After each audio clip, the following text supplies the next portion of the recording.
Hi guys, this is Sylvia. This is Luke. Today we're going to present to you the Bryant Vase, which is a presentation vase hosted at the Met Museum in the American Wing. It was manufactured by Tiffany and Company and designed by White House, and the medallions were made by Augustus Saint-Gaudens. It was produced in 1875 or 76 in New York. It's basically a big silver, very ornamented trophy. It's about 33 inches high. I would say, adult's chest size, huggable. You definitely need both arms to pick it up if you were going to try and do that. And it entered the Met collection in 1877, so 2 years after it was made for William Cullen Bryant as a 80th birthday gift. The Bryant Vase is situated at the center of the gallery. Each piece in the gallery incorporates a theme of historical revival. The Bryant Vase incorporates visual and narrative themes of Renaissance revival. It is by far the largest and most ornate piece in the gallery, and it stands on its own podium in the gallery's center.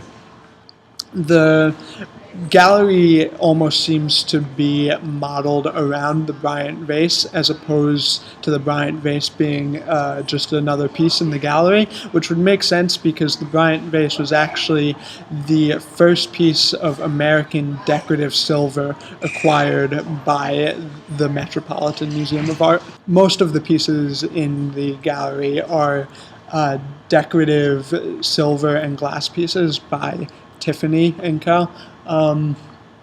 The Bryant Vase's design incorporates American themes such as American flora and fauna, as well as the life of the person it's depicting.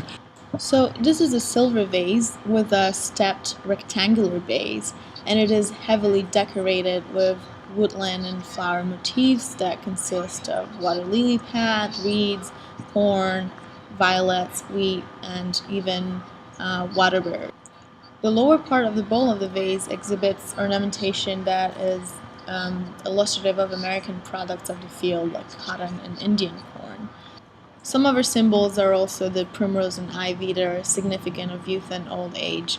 All in all, the artist, White House, really wanted to use symbols that were really significant for Bryant.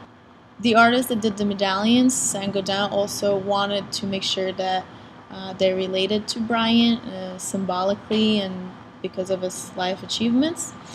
So some of the medallions are on one side, father and son with a bust of the poet Homer, which was a poet that Bryant really admired and translated. On the other side, the young Bryant contemplating nature, and on the opposite side of the vase, in the central medallion, poetry and nature are depicted, flanked by two medallions representing Bryant as a journalist and Bryant as a translator of Homer. So this vase was presented to Bryant on June 20 in 1876, but Luke, who was Bryant?